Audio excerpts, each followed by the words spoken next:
for the first time in her life by using Bindi Maps, she was able to make her way through an indoor space to a coffee shop and buy herself a cup of coffee without any help from another human. To be able to do that for the first time in your life, it's shocking. So that's when we're like, yeah, we're onto something, we're doing it. What we use is little Bluetooth beacons, and they're just little radio transmitters. So what they do is they act like tiny indoor GPS satellites. It's the fairness. Like, I'm very big on, so my biggest things are respect and fairness. If you were sight impaired and you couldn't go to your shopping center, you couldn't go to the food court, you couldn't walk down the road and pretty much go to your favorite cafe, restaurant, hairdresser, or anything. That's not fair. Like, we're able to send people to the moon and we're able to do all this crazy stuff with technology. Why can't we just send a person, to the shopping center and let them find their way by themselves? They always have to walk around with someone guiding them throughout the space. It's not fair. We have some amazing people in the world. Like, for example, Jacob Bollerton.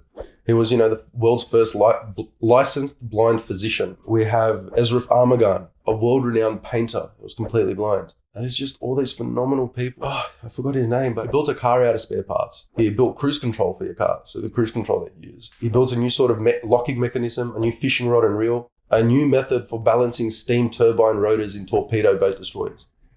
Completely blind. These people are able to do all this, and we can't provide a simple system for them to be able to go and navigate. That's not fair. Okay. That's sort of the why. Is anyone else in your family also into innovation, entrepreneurship, technology? My dad is now. Converted. My family were immigrants to this country. We came in the year 2000 from Serbia. I was only 6 years old at the time. But when we were in Serbia, my parents, ran little businesses here and there. So there was always something going on the entrepreneurial landscape. When we came to this country, they couldn't speak the language, so they didn't really pursue any, businesses or anything like that. It's not something I fell into.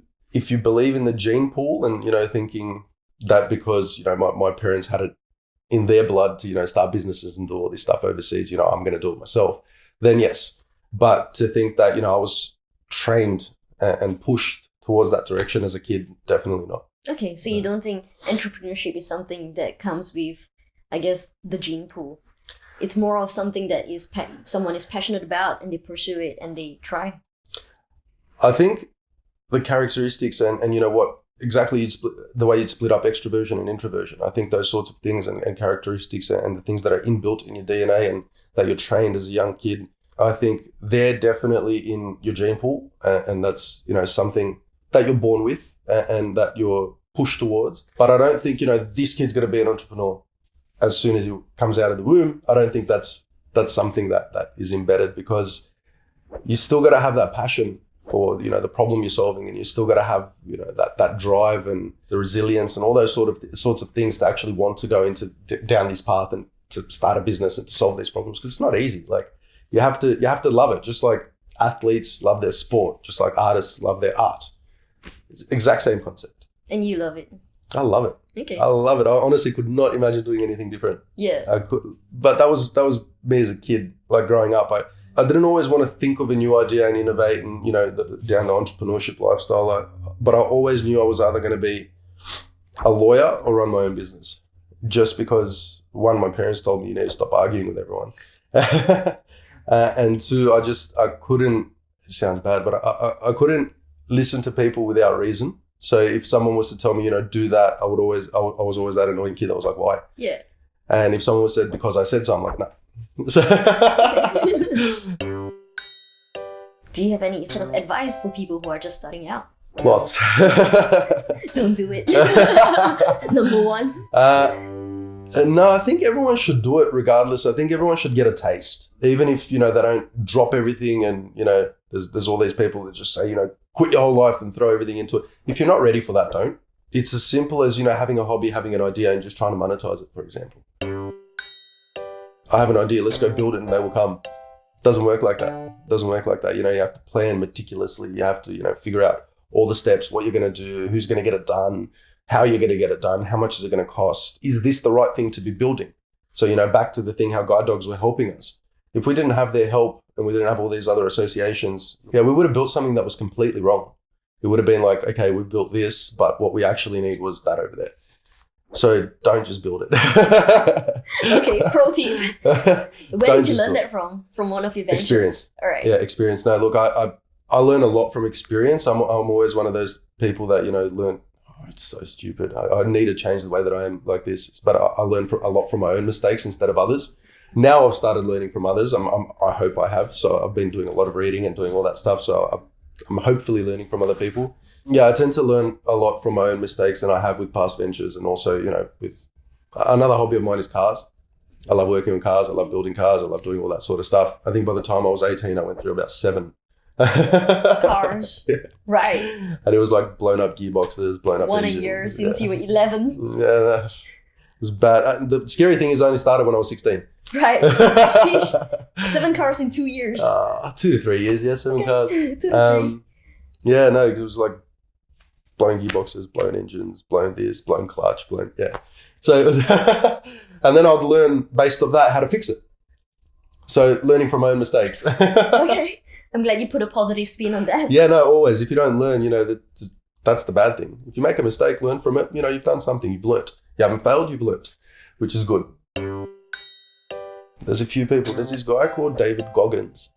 He's a Navy SEAL. He's not an entrepreneur. He is just an all-round badass. And his mindset of, he pretty much just wakes up in the morning and no matter rain, hail or shine, he'll go for a 10K run. And, he does these Instagram videos. You guys should really check him out, David Goggins. You can tell that it's just one person with such a strong mentality, and just, he's one of those people, like, I would love to be in his shoes for a day just to see how his brain works. Okay. So he's awesome. I follow him religiously pretty much. And then the rest is pretty much just anyone that has an input on something. So I like to collect as much feedback or, knowledge as possible. And then it's up to me to, filter out, this is good, this is going to store here, this isn't, forget about that. Tony Robbins is awesome. I love Tony Robbins. There's just so many people that, have a wealth of knowledge to share. Whenever you get time, just watch a TED Talk. I was at Brené Brown not long ago. So Brené Brown's awesome. She's awesome on leadership. Just, pick and pull as much as you can from as many people as you can. There is no one way to run a company, and there is no one way to build a business. There's millions, just like there is no one type of person. So it depends on what your style is. But I think there are some fundamental things that you should learn not to do based on other people's mistakes. One of those things is, and a lot of first-time entrepreneurs and people that start to build their business for the first time run into this one fundamental problem, and it's always the case.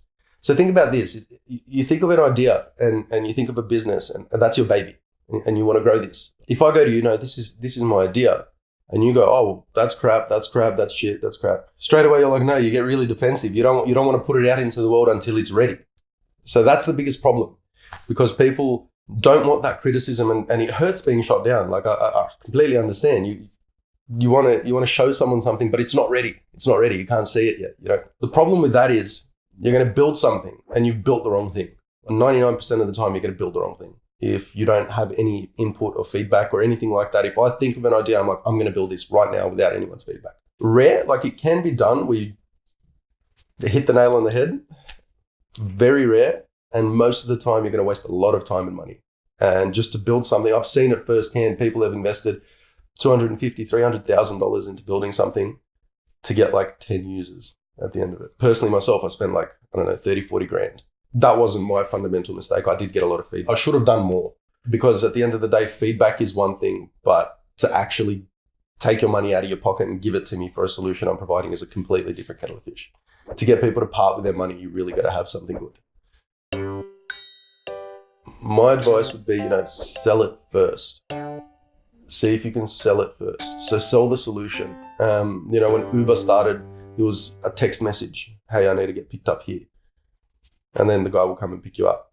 So imagine if Uber turned around and said, no, it's not ready. We need to build, Uber X, Uber Pool. We need to build all these sort of things. And then by the time they build it, there would have been 100 other people doing the same thing. So sell the solution first and see if you can get money for it. But the fundamental one that I see a lot of people doing is they're scared to go get that feedback. And that's a problem.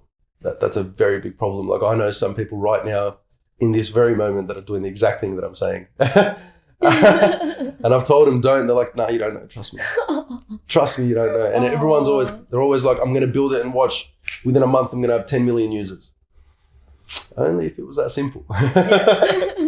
Who's going to be your first? Who's going to be your 10th? Who's going to be 100th?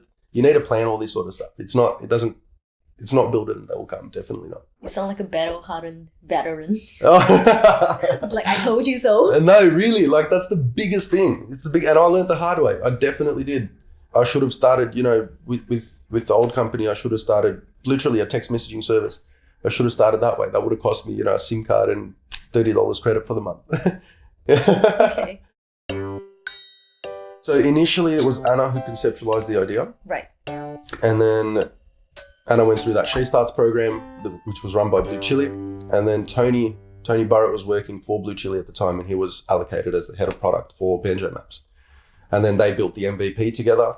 And then once Anna came out of the She Starts program, that's when I started working on Banjo Maps at the time. I did a couple of tasks, couple of customer interviews, things like that.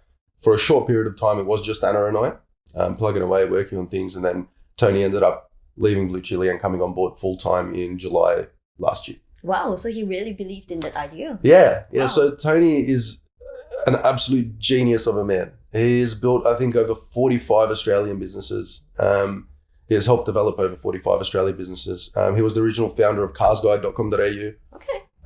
He also founded a digital marketing agency called The New Agency. And for him to actually, be like, okay, this has legs and we're going to go, full steam ahead with this. And for him to come on board as full-time, that was a big tick of approval. Yeah. That was huge. Yeah, like for him to quit Blue Chili and come on here. That's right. Just to focus on this product. That's right. Yeah. And look, I assume if a man, with his wealth of knowledge and all the things that he's seen and done, for him to get up and leave, I think that's a very good sign. Yeah. Anna was diagnosed with a rare degenerative eye disorder back in the early 2000s. The doctors pretty much told her, look, it's not a matter of if, but when you're going to go blind. So that's when, she started thinking about, how am I going to look after my kids? How am I going to go to work? How am I going to, find things in the shopping center? And then as technology caught up and, she had that idea, she went through She Starts. When she went and pitched the idea, that's when everyone came on board and started helping her develop a solution and make that vision come to life. And Banjo Maps was born pretty much. Okay. And right now she's sort of maintaining the condition, so it's not. Yes. So thankfully medicine has caught up. So she's able to maintain the level of eyesight that she currently has. So it's not going to get worse progressively and hopefully, but she's able to maintain exactly what she has now, which is good. So she has regular treatments and, happy days and things stay optimistic, I guess. Yeah. And hopefully Bindi Maps will start reaching all its goals as well, starting from, next year, having all the shopping centers get it. That's right. That's one of our goals. Another one is obviously on that, awareness side of things and educating people on all these sorts of problems and that these problems do exist. So I think we are ticking off those goals in terms of raising awareness. Have a look at your t-shirt. So we are raising awareness and we are really kicking goals. What we usually do in class, every year the students will come up, because I think personally it's easy. Once you have the structure down and once you have that flow and you know how to pitch, you can create a pitch like that. It's simple. Students don't see it that way. So when they're like, oh, well, no, you need to spend days and weeks and you need to perfect it, which you do in real life scenarios. But you can quickly come up with something that's, effective, believable. Once you have the foundations of the pitch there, it's easy. So what the students will do is they would come up with an idea. That's Anna actually prompted this because she always likes to put me, to the test. The students have to come up with an idea for an unsellable business. We had one, they called it the bin chickens. And what it was, you had to train birds to clean up stadiums and sporting arenas after the sports were done. Okay. So I ended up pitching that so it's all, every time I do the pitch, the students would stop, they would stare, and then afterwards they'll be like, I'm not going to believe any word you say after this. Did you actually do a pitch for bin chickens? Yeah. So it took What's your pitch like? Oh, well, that's tough. I can't remember that exact one. There was another one that I can remember though. It was called the Purple Pill. All right. And what it was, Oh yeah, there was another one for the unusable fork. Yeah, so the purple pill was, you take a pill and it turns you purple. Okay. So it was, why are you going to sell that? Like, how are you going to, like, what's your value proposition? Why would people want to buy this? Right. And I think, what angle was it? I think I took the angle of ending all racism. I think it was just, I think I took that angle, and, it was like simple, cost effective. And then I also said, it could also be used for sporting events and all those sorts of stuff. So that was a fun one. And the unusable fork as well. I can't remember the solution I made for that. But I sold that to restaurants as, so like a gimmick that they could have inside the restaurants. And usually my pitch goes for like 90 seconds to 90 seconds to 3 minutes. We've all been in that situation when we're walking down the street and you're getting to that crossing or that traffic light, and there's those 2 or 3 people always sitting there smoking. And you're thinking, I've got to go to that next meeting. How am I going to get there? I'm going to smell like cigarettes. My boss is going to hate me. And it's not me smoking. I'm not the one that's smoking. There are over 35 million people in Australia that are currently smoking on our streets. That's disgusting. And it needs to stop. What's the solution? The cigarette. Walk past the smokers, zap them. And as soon as you do, that cigarette and that smoke disappears. Where does it go? We don't know. We don't care. The smoke's not there. For the simple price of $49.95, you can walk down the street and get to your meetings, get to your coffee shops and meet your friends without smelling like an ashtray. This is available at every chemist, including Chemist Warehouse. Go down $49.95. You can't beat it. For the entire Australian population, this is a definite must. When you're talking market potential, we have Australia, US, and the UK alone. Just these 3 countries can bring in over $1.8 billion in annual recurring revenue. The cigarette does operate on reusable cartridges. The team that has helped me develop this, our engineer behind it is Peter. He has helped develop everything from A to Z about the cigarette. And this is sure to work. Peter's background has over 35 years in aerospace engineering, which he has applied into the cigarette. San has helped us with research interviews from day one. She knows exactly the problem that everyone faces when they have to cross the road and make sure that they don't walk past it. This problem is definitely something that's inbuilt in our DNA that we need to solve. What I'm asking from you today is $500,000 so we can develop the first prototype of the cigarette. In exchange, we're willing to offer 10% equity in Cigs R Us Corporation. In closing, I would just like to say your contribution and your $500,000 would ensure that every single person in our country and in the world is able to safely, effectively, and in a smell-free manner, get to their meetings on time. Wow, that's very impressive. That was pretty good. Yeah. You've got like a commercial voice, like. No, as in like. So look, what I would usually do is I would take 5 minutes or something, and I'd sit down and I'd list, okay, this is the problem, this is the solution. But I literally just did that off the top of my head. Yeah, that was literally 2 seconds, and you went fully into it. Yeah. That was impressive. Thank you. Good job. So now you can. Excuse me. So yeah, now you can know. Now you can see that. Why once I'm done, the students like, I'm not going to believe a word you say. Yeah, you sound so confident talking about like that and then like. No, but look, at the end of the day, you just got to be passionate about what you're selling and what your vision is for the future. Because if passion and excitement, it's contagious, right? So if you have that sort of passion about what you're doing and selling and solving, and you're going out there with that sort of enthusiasm, people are going to be like, okay, maybe he's onto something. And I think the biggest thing is that passion and that delivery. I think that's a very big thing. Great. I think that definitely came across. Yeah. Hey guys, thanks for hanging with us on the Convo couch, and thank you to Mladen for coming along today. No problem at all. Thank you very much for having me. It was an absolute pleasure. Great. Don't forget to check out the Bindi Maps app and subscribe on the links below. See you next time. Hey guys, thanks for checking out this episode in a series where we interview business leaders, tech innovators, and startup founders about their business journey, insights, and reflections. If you find value in this, please leave us a comment below And also like, subscribe, and hit the notification bell. Enjoy!